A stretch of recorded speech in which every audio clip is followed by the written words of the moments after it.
Can the interpreters hear us in the chambers? Can the interpreters hear us in the chambers? Interpreters can hear in the chambers. Yes, thank you. Perfect.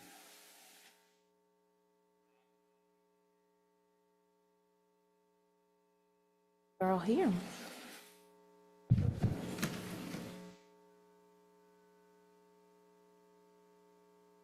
Okay. Welcome, everyone. The October 8th, 2024 meeting of the Monroe County Legislature will now come to order. Will the clerk please call the roll? Ms. Barnhart is excused. Ms. Bartholomew McCoy is excused. Mr. Baines. Mr. Baines is present. Mr. Blankley. Mr. Blankley is present. Ms. Bonnick. Ms. Bonnick is present. Mr. Brew. Mr. Brew is present. Mr. Burgess. Mr. Burgess is present. Mr. Chardy. Mr. Chardy is present. Mr. Colby. Mr. Colby is present. Mr. Cruz. Mr. Cruz is present. Ms. Delvecchio Hoffman. Ms. Delvecchio Hoffman is present. Mrs. DeFlorio. Mrs. DeFlorio is present. Mr. Dondorfer. Mr. Dondorfer is present. Mr. Frazier. Mr. Frazier is present. Ms. Hasman. Ms. Hasman is present. Ms. Hugh Smith. Ms. Hugh Smith is present. Mr. Johns. Mr. Johns is present. Mr. Keller. Mr. Keller is present. Mr. Long. Mr. Long is present. Mr. Mafucci. Mr. Mafucci is present. Mr. McCabe. Mr. McCabe is present. Ms. McIntyre. Ms. McIntyre is present. Mr. Milne. Mr. Milne is present. Mr. Morris. Mr. Morris is present. President Roman. Here. President Roman is present. Mr. Sinclair. Mr. Sinclair is present. Ms. Smith. Ms. Smith is present. Ms. Vasquez Simmons. Ms. Vasquez Simmons is present. And Mr. Udelson. Mr. Udelson is present. Thank you. Please stay seated. I would like to introduce Reverend Kirk Baker of the First Presbyterian Church of Honeoye Falls, who has been invited by Legislator Milne to lead us in a moment of prayer.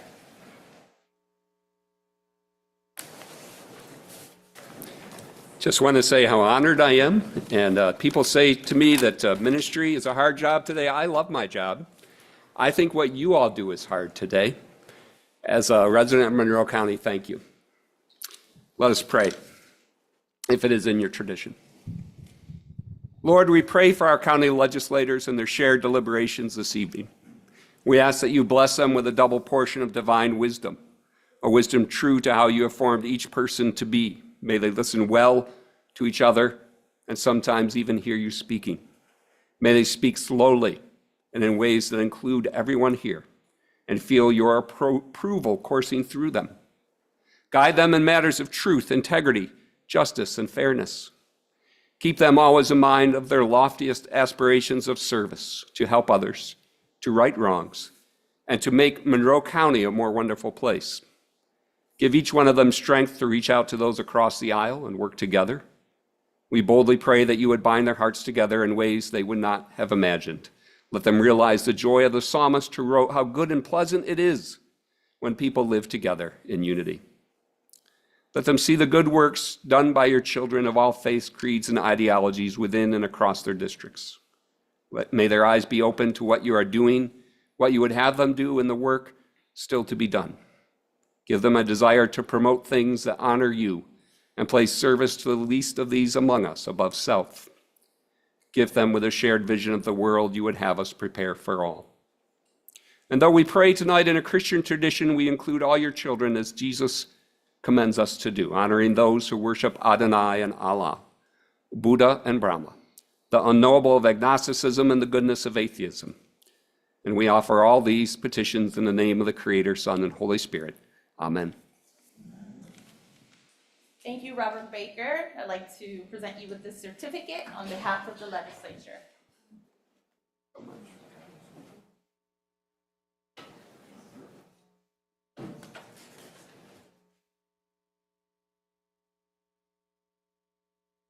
And we all please stand as Legislator McCabe will now lead us in the Pledge of Allegiance.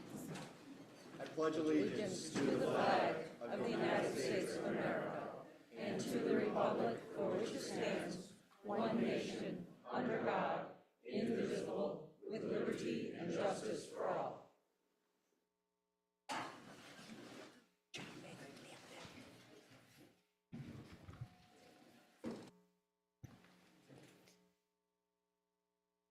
Your copies of Day 10, September 10th, 2024 are available through Novus Agenda. Without exception, this journal will stand approved as submitted. We'll now move on to announcements.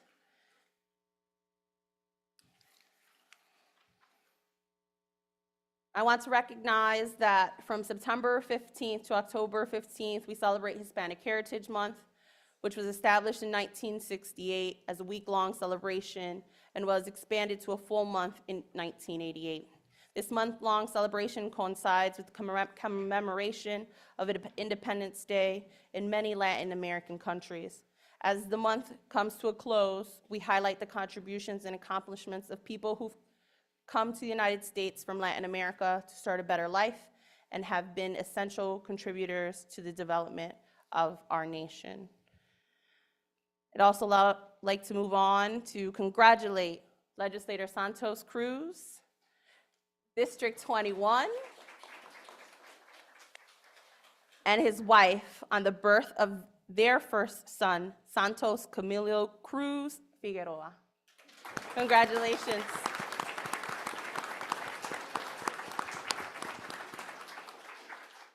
Officially promoted to daddy. And my final announcement is I would like to wish Alex Palmer, Senior Legislative Assistant to the Republican Conference, on his belated birthday. Happy birthday, Alex.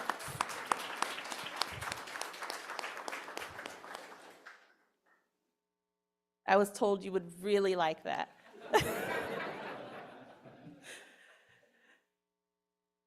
Legislators, the referrals submitted to the legislature for the next committee cycle are available on Novus Agenda as well as online. We'll now move on to proclamations. There are several proclamations scheduled for this evening. Mr. Clerk. Would Matthew O'Connor and John Padello please come forward? Also, legislators Susan Hughes Smith, Rick Milne, Majority Leader Michael Udelson, and President Yversha Roman.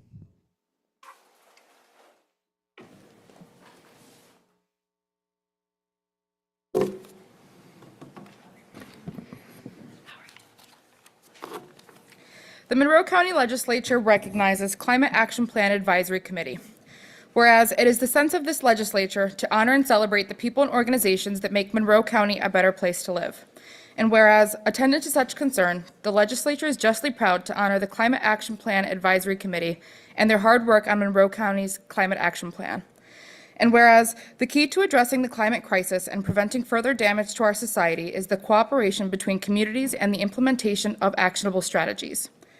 And whereas in 2022, Monroe County committed to providing its communities with a more resilient and sustainable future and passed Phase 1 of the Climate Action Plan. Phase 1 focused on reducing greenhouse gas emissions from county-owned and operated facilities.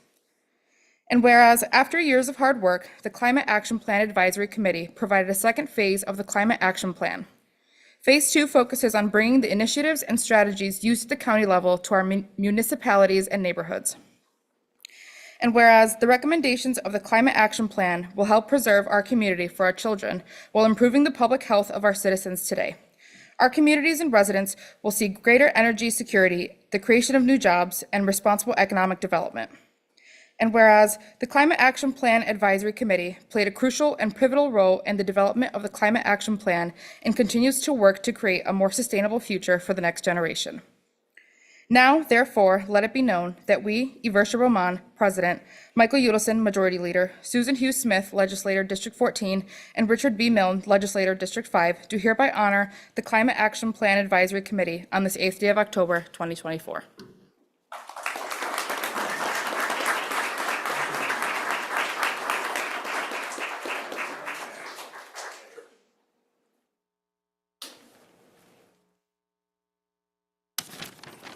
Good evening, everyone. Legislators Udelson, Hughes Smith, and Milne, thank you so much for this honor and recognition this evening. I myself am most grateful to have had the opportunity to work alongside so many talented, passionate, and dedicated individuals, including, of course, my most capable co-chair, Legislator Udelson. And I must salute every member of our advisory committee, both past and present, for their dedication over 4 years. In particular, let me recognize and salute the founding committee members besides myself, John Botello, who's here tonight, Kate Walker, who's not, Sue and Michael, joined us 4 years ago. They have remained active, engaged to the end. I also wish to thank the county executive, our county leadership, the Department of Environmental Services, our student ambassadors who are on campus now, of course, our consultants at Colliers, and our community partners, all of whom invested in this significant effort. Our collective success has brought about the creation of the Phase 1 and Phase 2 climate action plans, which represent not just words on paper, but templates for creating a more sustainable and resilient future for Monroe County. I am definitely confident that the work we've all started together will set the stage for continued progress in the years to come. Thank you again.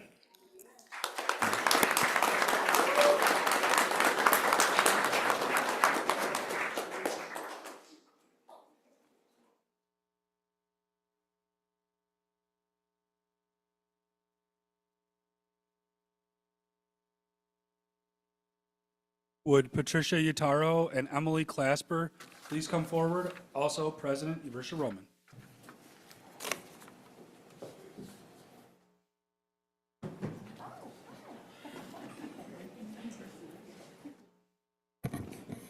The Monroe County Legislature recognizes the local chapter of the American Library Association.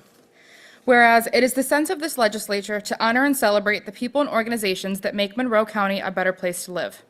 And whereas, attendant to such concern, we are justly proud to honor local library staff, including Emily Clasper and Monroe County Library Director Patricia Utaro, for many years of service to Greater Rochester and Monroe County. And whereas, Banned Books Week was celebrated nationally this year from September 22nd through 28th, 2024 by the American Library Association, ALA, and locally will be commemorated with an event on October 19th, 2024. And whereas ALA condemns censorship and works to defend each person's right to read under the First Amendment and to ensure access to vital information. And whereas every year, ALA's Office for Intellectual Freedom compiles a list of the top 10 most challenged books in order to inform the public about censorship in libraries and schools. Over the years, the list has included well-known authors such as Judy Blume, J.K. Rowling, and Maya Angelou. And whereas, according to the ALA, 4,240 unique book titles were targeted for censorship in 2023, a 65% increase over 2022. And whereas, censorship efforts have also reached Monroe County, most notably at the Henrietta Public Library in 2022. And whereas, librarians' commitment to free speech empowers our community to think, read, and write independently.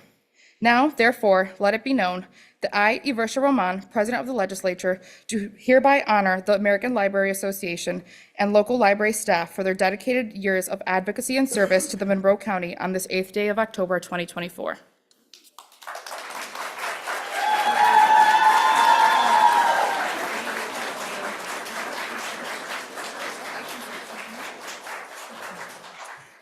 Thank you. We have a cheering section. I love that. Thank you all so very much for this honor. I think the work that our libraries do and the staff in our libraries, as well as all educators within Monroe County, the work that is being done in this area just goes unseen a lot of times and unappreciated. So it is wonderful. It is absolutely wonderful to get some appreciation. The freedom of expression and the freedom to access information and thoughts is something that is absolutely fundamental to our society and to democracy itself. And so protecting that is something that folks who work in libraries are absolutely committed to, especially in the face of this real major wave of challenges that we have seen in the past few years. So it is so wonderful to be appreciated and supported by all of our local legislators, our towns, and our city as well. So thank you all so much for recognizing us.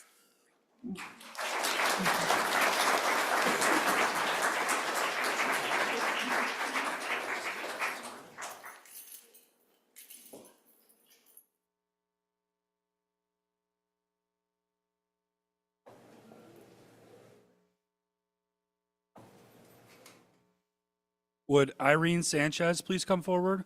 Also, legislators Santos Cruz, Mercedes Vasquez Simmons, and President Yversha Roman.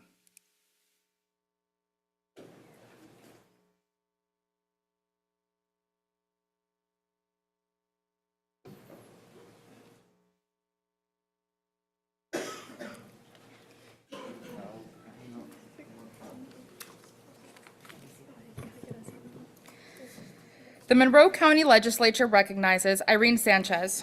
Whereas it is the sense of this legislature to honor and celebrate the people and organizations that make Monroe County a better place to live. And whereas, attendant to such concern, the legislature is justly proud to honor Irene Sanchez for her work and impact to this community. And whereas, for decades, Irene has served in several nonprofit organizations. She has worked at Pathstone as a placement career services developer, helping farm workers find employment. For 9 years, Irene worked as the training coordinator for the New York State Migrant Education Program Identification and Recruitment Office. Whereas, since 2015, Irene has held an active role in the Western New York Coalition of Farm Worker Serving Agencies, working to provide various services to migrant and seasonal farm workers. Irene currently serves as the coalition's chairperson. And whereas, in 2017, Irene founded Puertorriqueños Unidos en la Distancia, United in the Distance, a nonprofit organization led by volunteers to assist and support survivors of natural disasters arriving in Rochester. The organization has increased awareness of the needs of new neighbors, such as language access, education services, and employment opportunities. And whereas, currently, Irene is a Just Cause legal advocate, a Department of Justice accredited representative, and is on the steering committee at Immigrant ARC. Irene and her team attends to the needs of our immigrant and migrant community and partners with local community services and attorneys to ensure that underrepresented individuals and families have access to legal representation and other services. Now, therefore, let it be known that we, Adam J. Bello, County Executive, Iversia Roman, President, and Santos E. Cruz, Legislator, District 21, do hereby honor Irene Sanchez on this 8th day of October, 2024.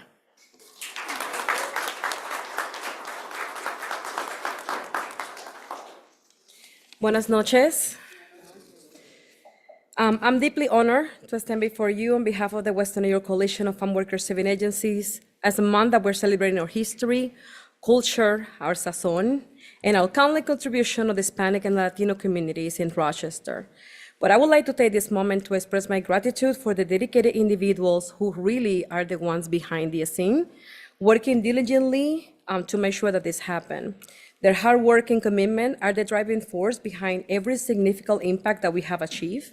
Our exceptional staff is in the back: Kenny Carmona, Vania Batista, Maria Garcia, Maria Nieves, and among others who could not be here with us today. Stand up, Maria. Levántense. Stand up for a moment. Thank you. Thank you. Thanks to you, we have supported thousands of migrants and farm workers that we have welcomed into our community, patiently guiding them through the path of self-sufficiency, whether assisting them in navigating social services, providing legal services and guidance, teaching them about their immigration rights, or simply offering a listening ear to someone in need. You made that through a real impact in people's lives.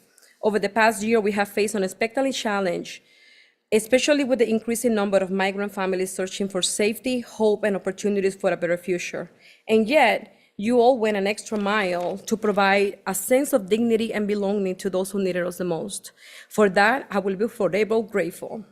Our team reflects the resiliency and the strength of the community that we serve, and together, we can transform challenges into opportunities.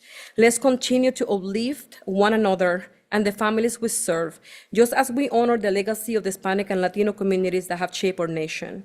Thank you to all, especially the Monroe County legislator, and especially to Santos Cruz and Mercedes Vasquez and Iversia. Happy Hispanic Heritage Month. Thank you.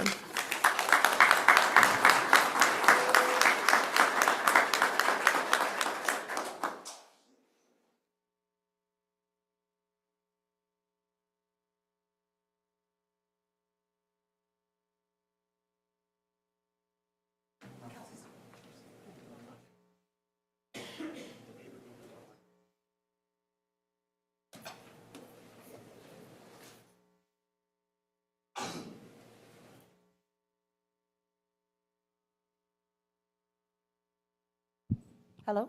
Okay. We will now move on to the presentation of formal committee reports. There are no formal committee reports scheduled for this evening. We'll now hold the public forum. Thank you to everyone who has signed up for the public forum. We ask that everyone maintain decorum during this time. We will not tolerate any disruptions during the meeting from the gallery. A second warning will be issued before a deputy will be asked to remove you. We have several people registered to address the legislature. Mr. Clerk. If you require assistance, a deputy is available to assist you in approaching the lectern. I will call 3 people forward at one time. Each speaker will have 2 minutes in which to address the legislature. Please do not bring up any signs or props. Do not single out any legislators. And please conclude when the buzzer sounds. Thank you for your cooperation. The first 3 speakers are Paul Forcella, Larry DeMeo, and Gary Stout.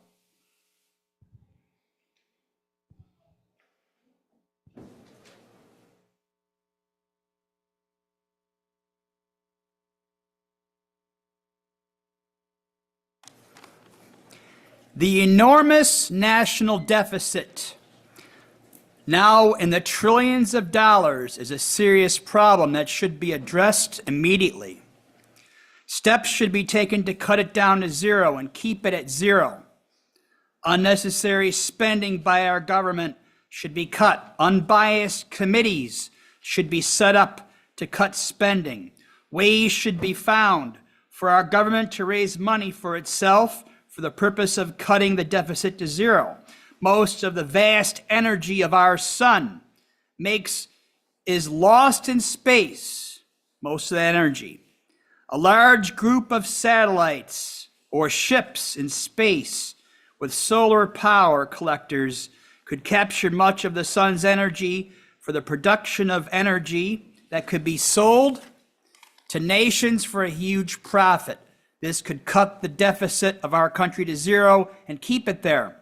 And a zero deficit would greatly strengthen our nation economy and keep our government from shutting down. This should be done without a second of delay.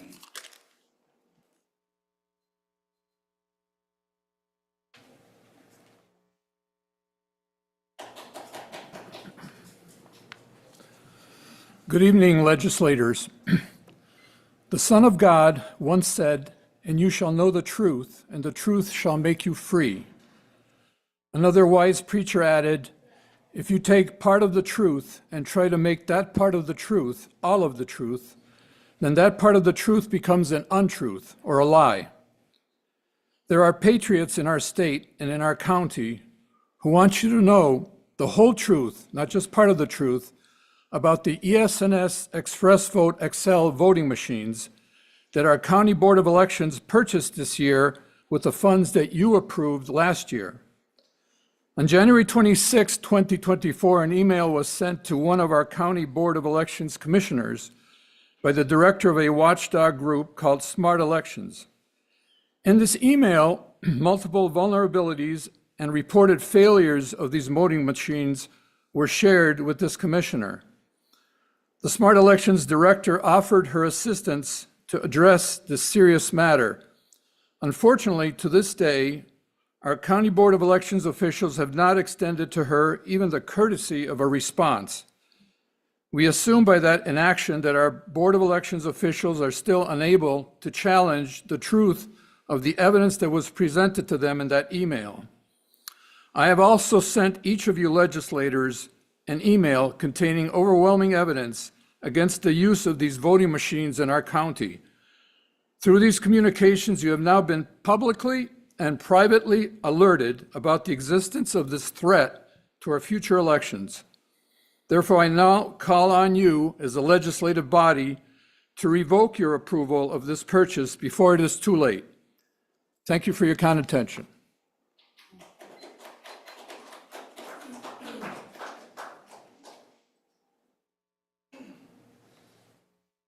Good evening. I'm going to give you a couple of definitions here. RATC stands for Republicans Against the Constitution. DATC you can figure out by yourself. Rats and dats have both got to go. The time is now, that much I know. They had their way for far too long. Listen now to their desperate song. They cried election fraud 8 years ago. Now that's a crime, 'cause they run the show. The power they seek to hold for all time is slipping away. We see proof of their crimes. Far and wide, the corruption is deep. With help from fake news, they lulled us to sleep. But they made a mistake about 4 years ago. We pulled back the curtain and found quite a show. It's hard to believe what our volunteers found, but please take a look. Our audit is sound. It's been peer-reviewed and published last May. The Journal of Information Warfare described it this way: 4 algorithms hidden in New York's voter rolls make accurate elections impossible to hold. The people who can put an end to this sham have all been alerted by now. They buried their heads or contacted the feds, but claim they just don't know how. We learned what was done, so Nice Voter becomes the tool of the darkest deep state. They rigged the results to favor the ones who would stifle any debate. So here we are now, with an election is near, that has to be fixed, or this is my prayer. The tactics used by the cheats in the past will be tried by the fools, but this time they'll finish last.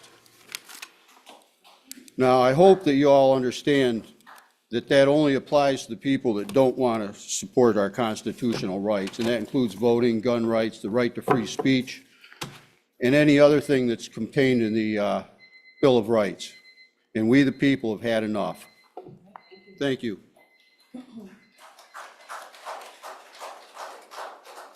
Our next 3 speakers are Kevin Lockhart, Terrence Schnurr, and Kevin Yost.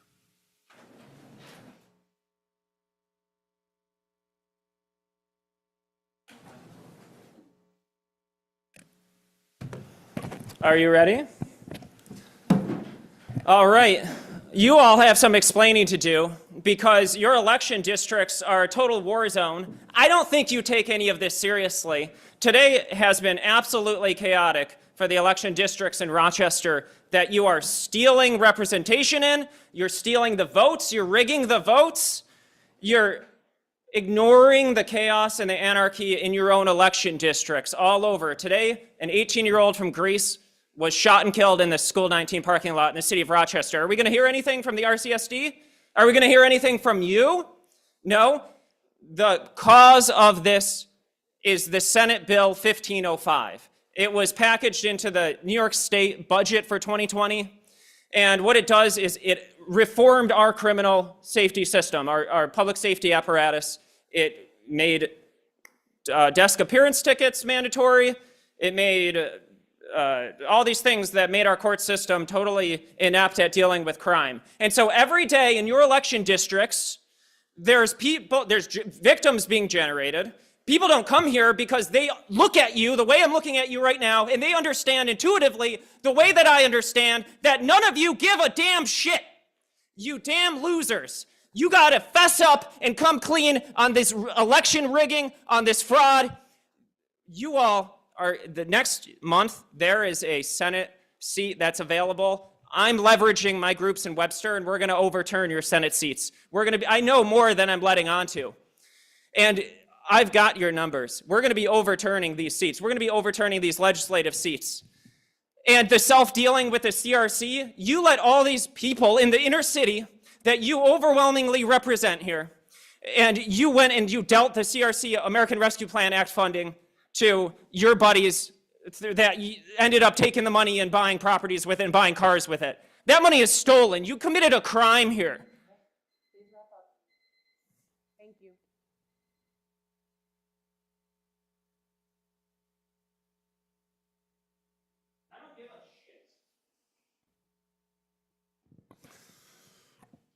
When Judge Taylor was asked to assign a special district attorney to investigate his former opponent, colleague, and running mate, Sandra Doyley, he oddly chose not to accuse himself. Even more oddly, he chose the one district attorney in the state who was known to have had private conversations with Ms. Doyley about her case, and not one of the 60 other district attorneys in the state. When one of Mr. Fitzpatrick's arguments is that his de facto client should not face additional charges because double jeopardy may have attached when she was allowed to plead guilty to her speeding ticket. He suggests that the county or the town could have intervened to prevent this. What he doesn't say is it is primarily the responsibility of the prosecutor to guard against such procedural hazards. Distilled to its essence, Mr. Fitzpatrick's double jeopardy argument is that Sandra Dorley should not face additional charges because Sandra Dorley's office failed to properly protect prosecutorial prerogatives when Sandra Dorley was prosecuting herself. Why is Sandra Dorley still Monroe County's district attorney? I don't have a good answer for that. This is the first in what I fear will be a 39-part series. Have a good night. Thank you.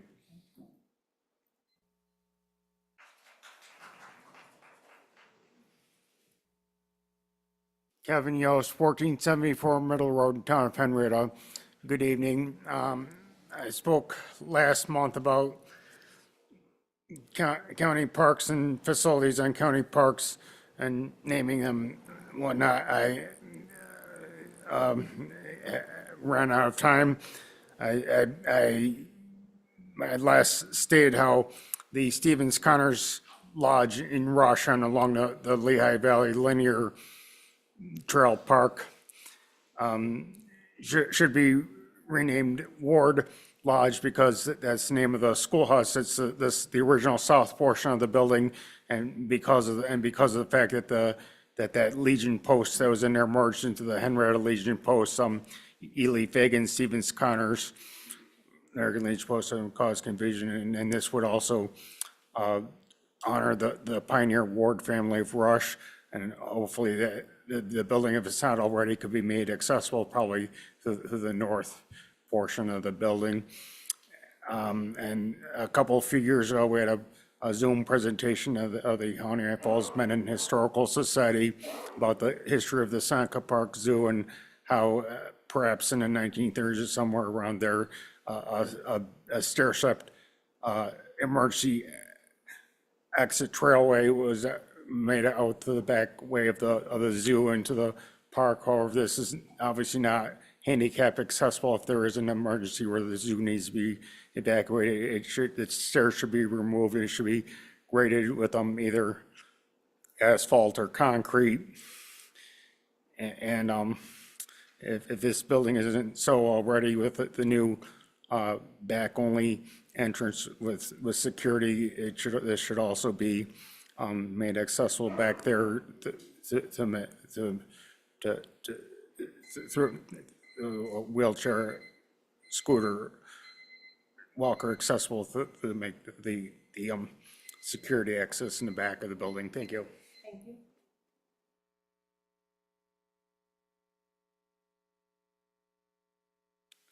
Our next three speakers are Amy D'Amico, Oscar Brewer, and Amber Brown.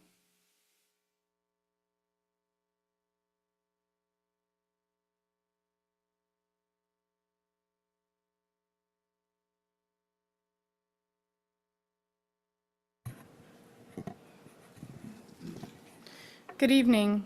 My name is Amy D'Amico, and I'm here tonight to ask you to sign on to the memorializing resolution, asking local officials not to arrest people for sleeping in encampments and not to sweep those encampments. Unhoused people sleeping outside have almost no personal property, no privacy, and scarce resources for finding housing, mental health support, and harm reduction services. Sweeping encampments does not solve the crisis of homelessness, but it does make it harder for outreach volunteers to help. We know that when encampments are swept, displacing people, they end up more likely to die of overdoses, like my friends Mello and like Tex, because they are separated from people who are observing and caring for them, fellow denizens of encampments and outreach workers. We know that when sweeps happen, people lose important personal property like ID and Medicaid cards or valued mementos. As one person experienced, their father's ashes were lost because of a sweep. Even when DES returns property later, it can be damaged when it is given back. I've witnessed that. The demands of the grassroots group, Rochester Grants Pass Resistance, go much further than the memorializing resolution. We've called for the end of sweeps and no criminalization of unhoused people, yes, but also for housing for all, the removal of hostile architecture, the creation of no barrier shelters, a direct tax on rental income to pay for housing for all, and for a housing task force. This resolution, conversely, is a modest concept that people should not be criminalized and displaced simply for not having a place to call home. Over the next month, we ask you to sign on to it. Thank you.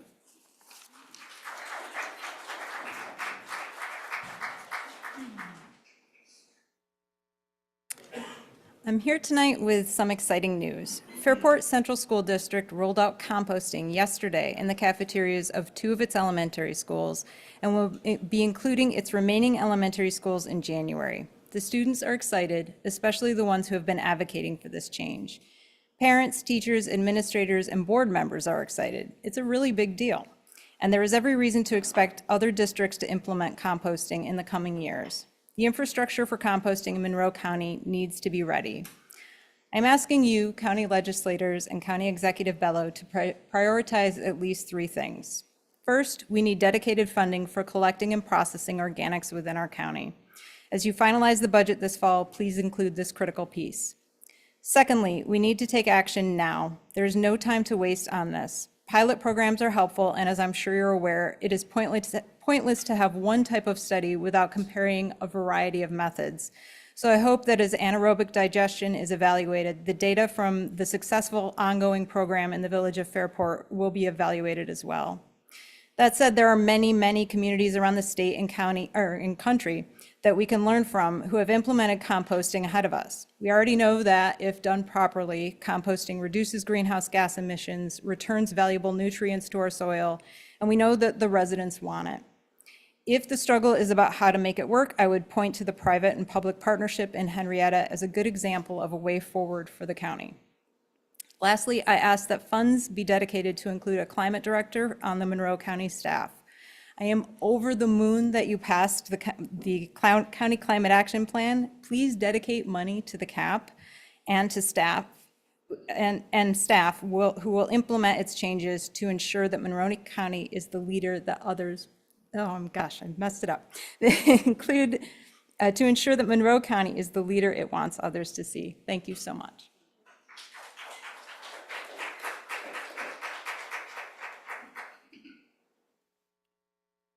Our next 3 speakers are Lily Suda, Lawanda Shipman, and Robin Dolly.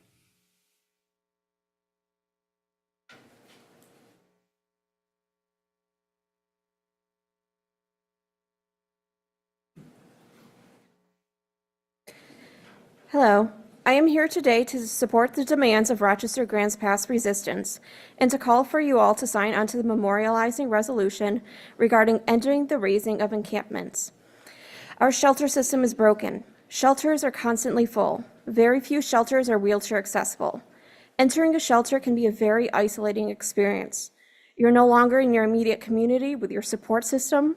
Some shelters don't allow unmarried couples to stay together. Pets, even including support animals, are not allowed at any shelter, so you're forced to find a foster home for them, as well as trying to find a shelter for yourself. Most shelters are not trauma-informed, so residents may not feel secure or supported through the issues they face. Shelters in Monroe County are dependent on county funds to operate, and they are paid per bed filled. But not all filled beds are reimbursed. Shelters don't receive funding if you are on SSI or employed and are so-called over-income. They don't receive funding if you are DHS sanctioned, meaning you are not able to access resources, sometimes indefinitely.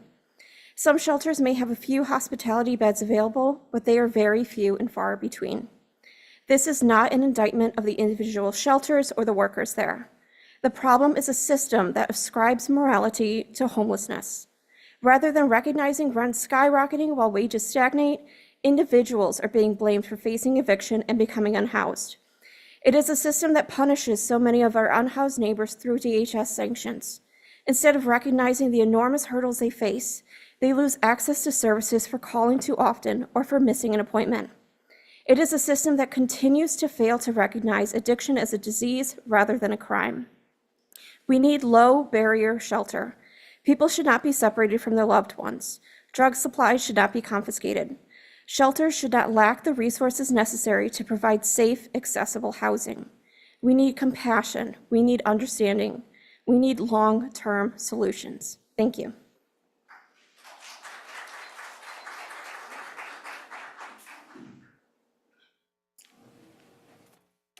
Good evening. My name is LaWanda Shipman. I'm Vice President of the Federation of Social Workers. I'm here to read a statement from one of my coworkers, Matthew Ferris. He's away at a work-related training. It reads, I hope this letter finds you well. I'm writing to strongly advocate for the continuation of the retention bonus, which has become an essential tool in maintaining our workforce, particularly given the increasing challenges in both hiring and retention. As you know, our agency has struggled to obtain new staff in recent months and has temporarily eliminated the civil service test requirements in an effort to address the hiring shortages. This has created an even more urgent need to retain our current employees, many of whom have been enticed by more competitive offers from other employers.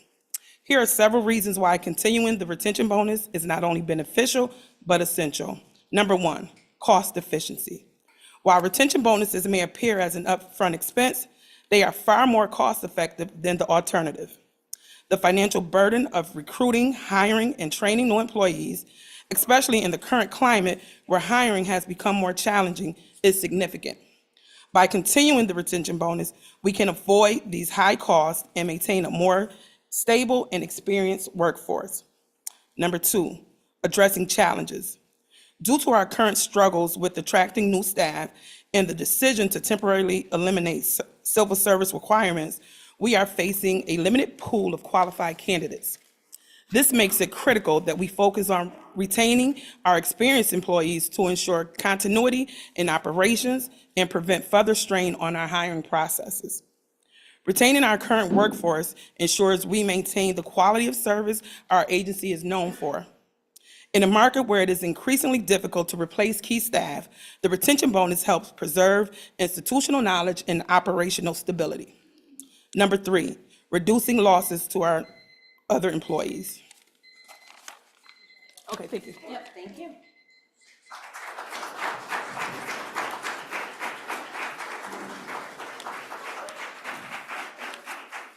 Good evening. My name is Robin Daly. I've worked for the county for 9.5 years in the Financial Services Division.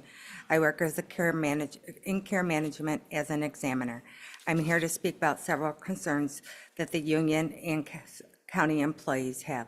The county is understaffed and is struggling to maintain newly hired staff as well as various years of service. As an example, the team that I work on recently lost 2 examiners. These two examiners had less than a year with the county. The backbone of our agency are the individuals with several plus years of service and experience. When the county started the retention bonus, it made staff feel good to be recognized for their dedication to the county and the community. Currently, people you rely on every day to show up and work hard for the community will lose this bonus, as well as losing our overtime, all while we are still not fully staffed, facing increased workloads and asking to be volunteer for pilot programs and new initiatives, which this is all in addition to our current workloads and mounting safety concerns. Thus, the timeliness of completing our staff suffers, which bleeds into and onto the community. We as an agency are dealing with the most vulnerable population in our community. These clients that struggle with a range of issues from mental health problems to major health issues and in between. On a daily basis, we are put at risk and regularly screamed at, cursed at, find weapons, and are attacked.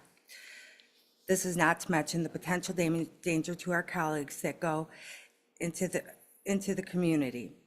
They alone are facing many unknowns by themselves. We signed a new contract this year and compromised on pay and health care. I believe that it's time that you compromise with our dedicated, hardworking staff to continue the quarterly retention bonuses, restore our overtime, and continue to hire and train new personnel. Thank you.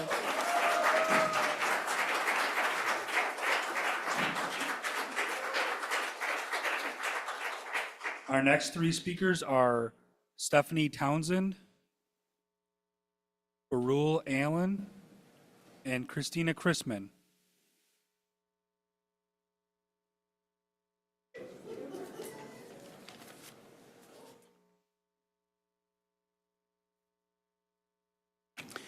I'm here tonight. Stephanie, I'm sorry. Just, I know there's one more person coming. Oh, here she is.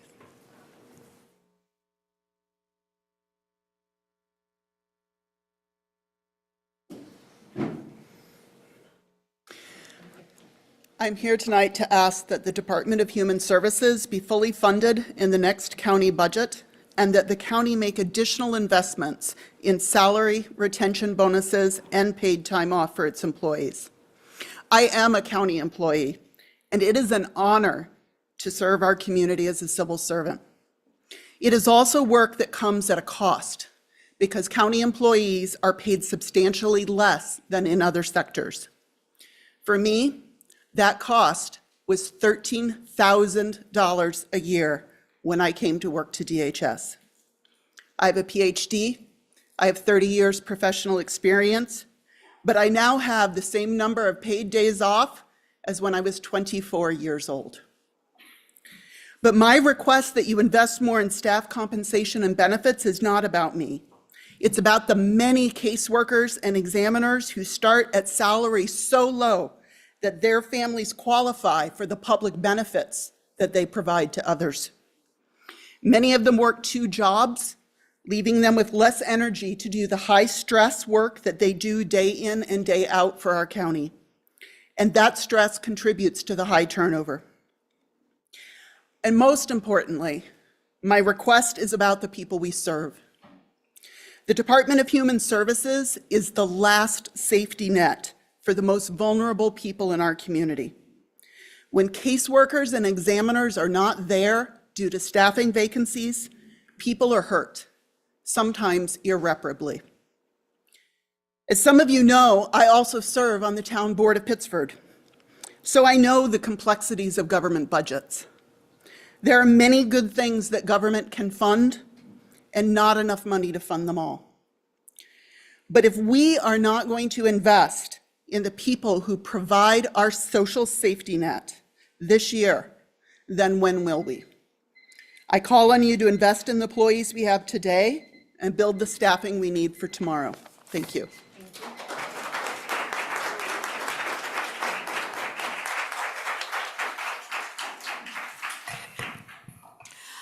Good evening. My name is Balu Allen, and I am an examiner and temporary assistant and have worked for Monroe County for 9 years. Let me start off by saying I love my job. I am not here to complain about my work, but rather to talk about the workload.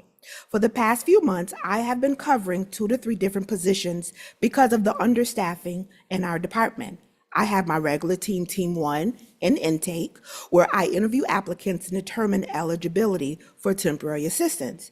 I also have been helping out on our emergency team, Team 12, as they have not had enough staff on their team to evaluate and respond to the community who are coming into the agencies every day, whether it be lack of food, housing, utility shut-off, pending evictions, etc. In addition to these 2 teams, I have also volunteered to work on our DHS pilot eviction prevention program and eviction court. I volunteered to assist with this program as I am an experienced worker who can handle the additional workload, and I believe in the work that we are all doing.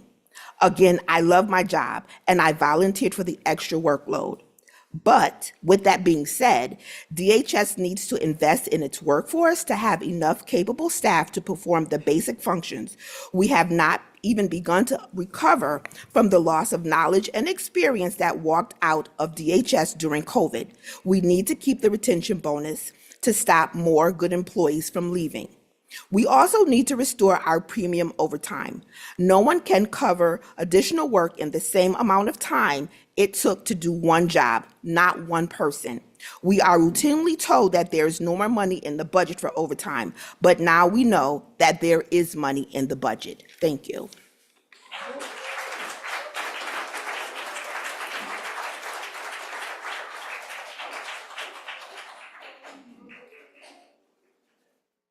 Hello, my name is Christina Chrisman. I'm president of the Federation of Social Workers. Federation of Social Workers represents over 1,000 positions throughout Monroe County, mostly in the Department of Human Services. Our members work at the Children's Detention Center, the Public Defender's Office, and at the Office of the Conflict Defender. Our members in Child and Family Services work in child protective, adoption, foster care, and adult protective. Our members in the Financial Care Path determine eligibility for and maintain cases for SNAP, child support, Medicaid, temporary assistance, utility assistance, and daycare. We are the front lines in fighting poverty in a community that ranks among the highest in childhood poverty rates in the nation. DHS has been understaffed and underfunded for far too long. The pandemic only exacerbated the failing system we have in place. We are still not staffed to pre-pandemic staffing numbers, but that should not be the end goal. Even before the pandemic, caseload sizes were too high, applications and benefits were overdue, and safety was not the priority. We have come to the Monroe County Legislature to ask for 4 main points: extend the retention bonus, increase safety measures, add additional positions, and restore our overtime. All of the points outlined above are eligible to be funded through ARPA, at least for the next couple of years. We ask that you allocate some of the ARPA funds to rectify the dire situation our community is in. Behind every overdue application is a family that does not have the resources they need to survive. These are basic needs we are providing to some of our most vulnerable neighbors. Behind every case we do not get to investigate, there is a potential child or elderly person at risk. It is also budget season, and you will soon have hearings and presentations on next year's budget. Please make DHS a priority when you are reviewing where the county spends its resources. We can do the work and on time if we have the staff and the resources to do so. You have heard from some of our members tonight. Some wanted to be here but couldn't and have submitted the following statements to be considered. I passed over enough for everybody to have one, so thank you.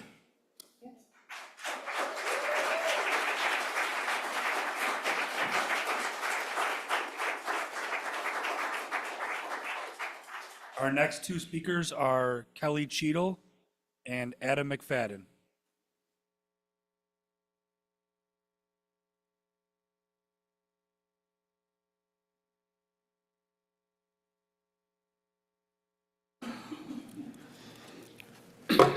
Excuse me. Good evening. I just wanted to take a moment and thank you all for your patience. I know several of you personally, and I see how much that you care about our community. You know, it's got to be frustrating to be in your shoes, to have folks come in and tell you what you should be doing, yell at you, call you lazy, see you as an obstacle and harass you. Especially when, let's be honest, you likely aren't getting the support that you need from the county. Add in the paperwork, the bureaucracy, it's got to take a toll on your health. We're all struggling to get by. Wouldn't it be nice to not have to struggle so damn hard? To those of you who are in a position to make things better, a gentle reminder that you have a moral obligation to do so. I hope to see all of your names signing on to the Grants Pass letter, because without viable options for housing and care, sweeps just kick folks while they're down and destroy what little supports they have left. I read that the county has a $169 million surplus, but clearly it has a deficit when it comes to supporting our neighbors when they are most in need. And even those that you're hiring to help, you can change this. The county should not be transferring money out of the human services budget when so many of our fellow humans have unmet needs. Stop the sweeps, fund your staff, show that you care. Thank you.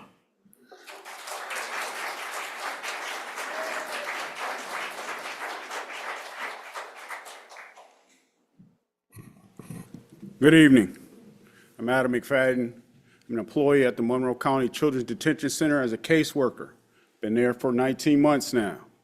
I'm here to talk about the safety of the detention center and our inability to retain staff because it's unsafe. I'm currently out of work now because of my 4th injury there. Before this injury a few weeks ago, where 8 young people decided to have a gang fight that I had to break up, I was getting shots in my knee and my shoulder just to show up to work every day. We have a number of staff that are out on injuries. We have a number of people who are leaving the profession. And just in the last couple of months, we've taken over 24 shanks off of young people in the Children's Detention Center. And I would invite any of you to come out and see the conditions that they're in, because right now, we're approved to house 38 young people, but we have 52. So imagine going to work, showing up to roll call with 6 employees for 52 young people, many of which who have violent crimes, many of which who are repeat offenders, many of which who have attacked staff, who attack other youth. So when we ask about retention and fair wages, it's not because we're looking to get rich. It's because the stress that's placed on us just to do our job every day.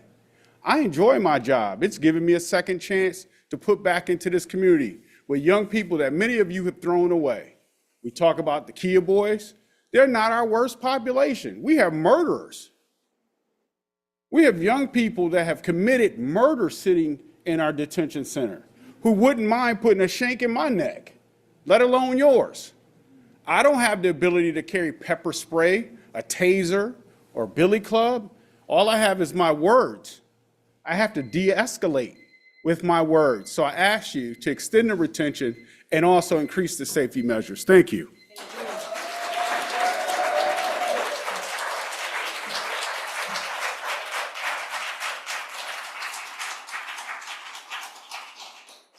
This concludes the public forum.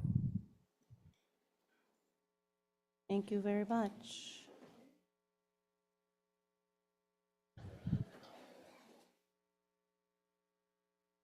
Okay, we will now proceed with the consideration of motions, resolutions, and notices. President? 1 second, I'm sorry. Will the clerk read the next item on the agenda? Legislator Udelson, yes. Madam President, I move that we consider the agenda as a whole with the exception of items numbers 8, 9, 10, and 24. Is there a second? Second. Moved by Legislator Udelson, seconded by Legislator Brew. Is there any discussion? Okay. All in favor? Aye. Any opposed? Okay, item carries. Item number 8, referral 24-0294, authorizing intermunicipal agreement with Town of Brighton for Allens Creek Road, Edgewood Avenue, Elmwood Avenue, and Westfall Road Sidewalk Extension Project, partially funded through Monroe County, appropriating committed fund balance and authorizing interfund transfer. Moved by Legislator Blakely, seconded by Legislator Burgess and Mafucci. Is there any discussion? Legislator Smith. Madam President, through you, just a deep appreciation and thanks to the administration and to my colleagues for creating the sidewalk fund. In particular, some of these projects community members have wanted to be completed for years and years, and it will really add some safety to a couple important corridors for kids walking to school. So thank you so much. Thank you. Any other discussion? Yes, Legislator DeFlorio. Madam President, can we shut the door? I'm having a hard time hearing. Yeah. Just leave it cracked. Leave it cracked. Thank you. That does make a big difference when it's cracked, so. Thank you. Any other discussion? Hearing none, all in favor? Aye. Any opposed? Item carries. Next item.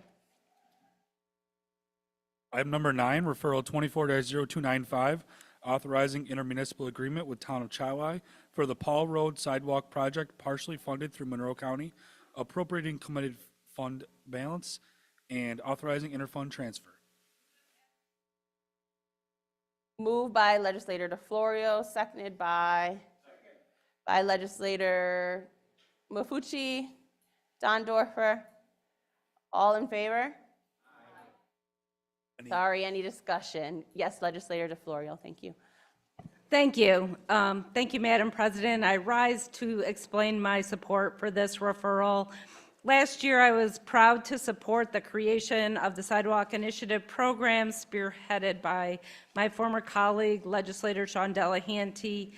This program represents a significant step forward in addressing a vital need for pedestrian safety across our communities. During my years as a town board member and county legislator, many constituents have reached out with concerns about pedestrian safety and walkability, especially in the town of Chilai. That is why this program has proven to be an excellent solution, not only for my district, but for every corner of our county.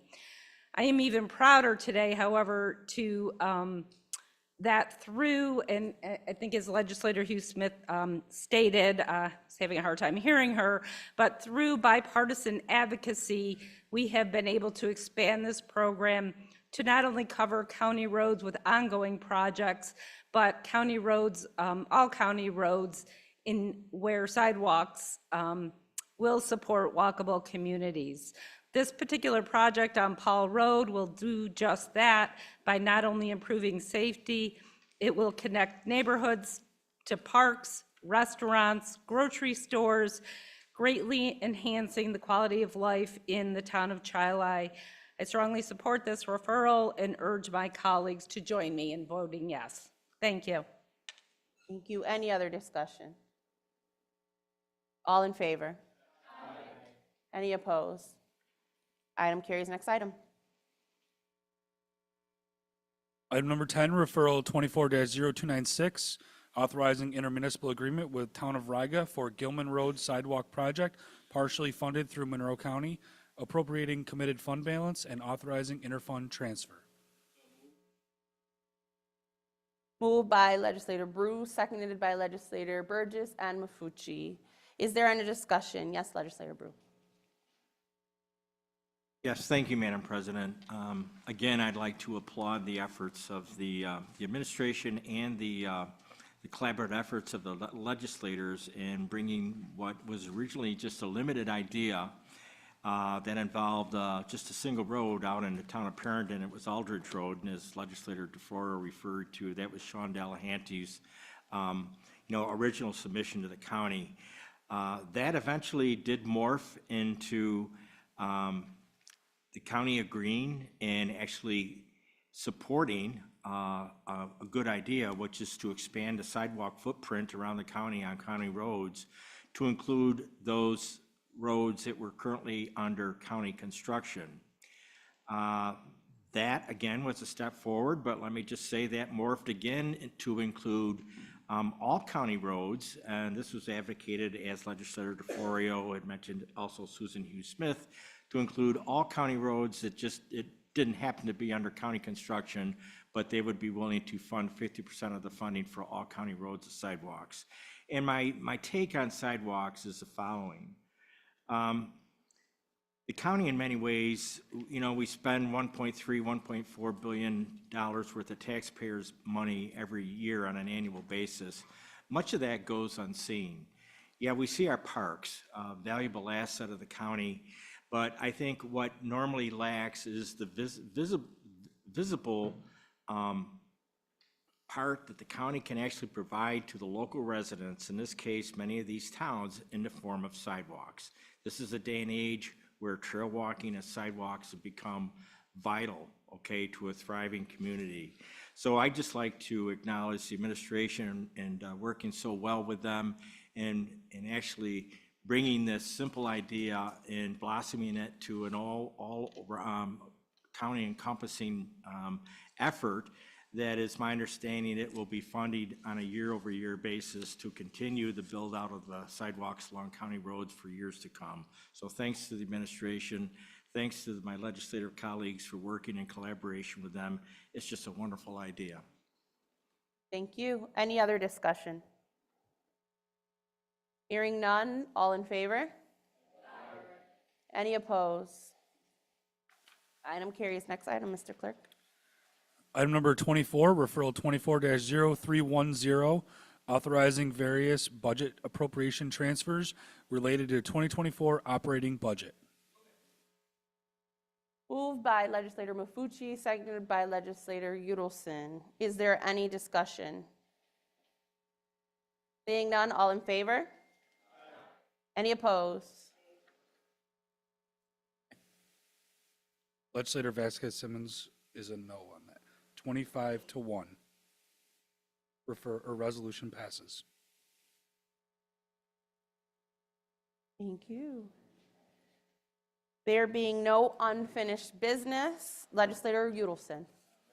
I move that we stand adjourned until 6 p.m. on Tuesday, November 12th.